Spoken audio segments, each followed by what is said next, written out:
ain't gonna do nothing, you know what I'm saying? It was nothing like that, it was a strategy, okay? So that's why I feel like it was the best strategy at that time, based on the fact that we were at lesser at numbers, okay? Like somebody gave this analogy, if I have a gun, okay, and if you have a gun, you know, we have a better footing at the conversation table if I have a gun and you have a gun. But that wasn't necessarily the case. If I have a gun and you have AK-47s, you have nuclear capability, we are not at the same negotiation table, okay? Iran can't talk to the United States without preconditions because they have no nuclear capability. It's the same situation here, okay? If you don't equal in arms, you're not same footing. So another thing, Dr. King was for the Black Power movement. He was for the Black Power movement. He wasn't for people saying Black Power, but he was for Black economic uplifting, socially and politically. Okay, all right, okay. And as a matter of fact, in his Poor People's Campaign, he wanted the government to give $50 billion. Okay, and everybody's tripping over what Obama's talking about. He wanted the government to give $50 billion over a course of years to people of color to account for the atrocities that was going on during slavery, okay? Our reparations, essentially, all right? What's my next point here? Let me get my next point here. 1 minute. I have a dream, all right? That speech is so distorted because when we listen to it on TV, we only listen to the last 2 minutes of the speech, okay? We didn't talk about the first 30 minutes, 15 minutes of his speech where he's attacking America, talking about how they gave us insufficient funds, okay? And we wanted our insufficient funds. So unfortunately, basically, Dr. King, he was a bigger threat than Malcolm too, on top of that. The FBI was all over him, okay? The FBI was all over him, and it's not because it was some Jewish conspiracy. I know somebody's about to say that. But the FBI was all over him, all right? They were tapping his phones, okay? They were sending women to his room, okay? They had tapes of him cheating on his wife, allegedly, okay? They tried to send a box to his home to break up his family. They did everything they could. I got, how much time I got? You got 7 seconds. Okay, they did everything they could, okay?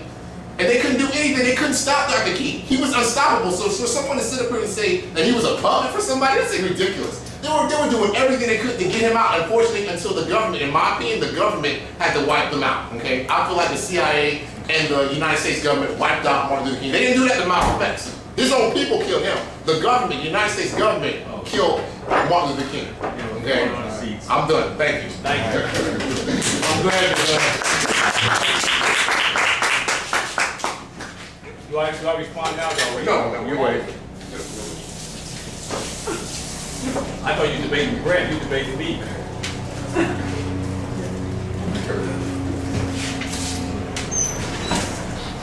Come Go on, ahead. Brad. Introduce yourself, give your bio.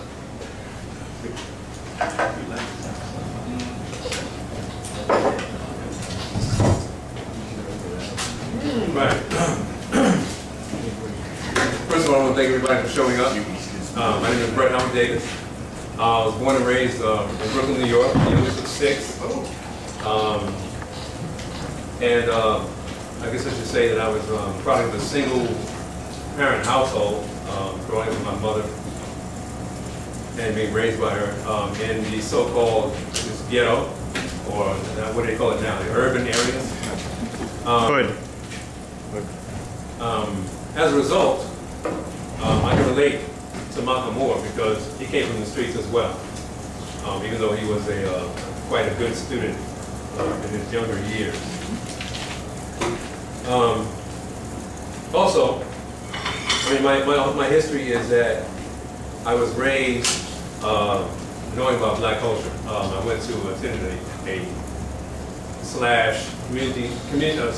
community center / school called the Uhura Sasa, which taught about the Black Power movement as well as some of our Black heroes and the heroines. I want to thank my proponent, Claude Mathis, for his views on another great man, Martin Luther King, the good doctor. And would also like to add that it's not him versus Malcolm. It's not us versus, them or him versus me. But I think actually at the end of their life, they had more in common than they did apart. There's a lot of talk about Malcolm being very violent because you know, I mean, you hear clips, you have sound bites of him, you know, grimacing, pointing his finger, accusing whites of being discriminatory, which is true. However, if we look at that time, there was no one taking the kind of stance that he was, which is a strong, uncompromising stance. Traditionally, blacks have been compromising. They've been taught Christianity, they've been taught to be passive through the Bible by slave owners or former slave owners. As a matter of fact, the Constitution even calls us 3/5 of the man. To me, that is atrocious. There's no excuse for that. How can one be considered equal or have human or even civil rights if even the very foundation of what we base our laws on, the Constitution, labels us as 3/5 of the man? Not even mentioning women. So, my sense is that Malcolm X, El-Haj, Malik El-Shabazz, had at that time the greatest, most effective strategy for blacks, as well as others who would dare to join the revolutionary struggle. There's been talk about him being violent and calling for Negroes at that time to brandish guns. White people have been carrying guns for years. No controversy. As a matter of fact, that's part of their culture. They teach their children how to fire a gun. They teach them how to hunt and firearm safety. I think it's just not only practical, but it's intelligent and wise for a person not only to brandish a firearm, which is one of our protected rights in the Constitution, but also to practice self-defense. Now, there's a difference between self-defense and violence. Violence is just attacking someone because, let's say, you don't like the way they look or what they say or the differences. But self-defense is actually a deterrent to violence. I mean, if anyone here has taken any martial arts self-defense course, you know that your whole purpose for taking self-defense is not to attack someone, but actually to encourage peace. Because what you want to do is put that man in his rightful place. You want to keep him from attacking you.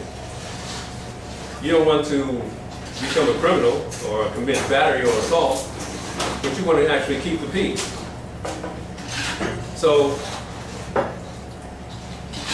that is the most effective strategy that I see. I think Malcolm's legacy is overlooked because he's seen as a person on the fringe, and yes, he's a grassroots leader. He hasn't been endorsed by the NAACP or SNCC or SCLC. Some of these organizations, as a matter of fact, most of these, if not all these organizations, have been supported by whites and controlled by whites, even though the face has a black face upon it. If you read Malcolm's autobiography, which was written by Alex Haley, you would know that he describes himself as the most incorrigible person ever that is coming from the ghetto, and who has been rehabilitated by Elijah Muhammad and the Nation of Islam. He never claimed to be an expert in anything, but his qualifications was his sincerity. So much so that he actually died for the rights of black people. When his life was being threatened, he had many opportunities to move to another land. He would have been financed by many heads of state of other countries, but he chose to work and to stay in America to fight for the American Negro at that time. As you know, he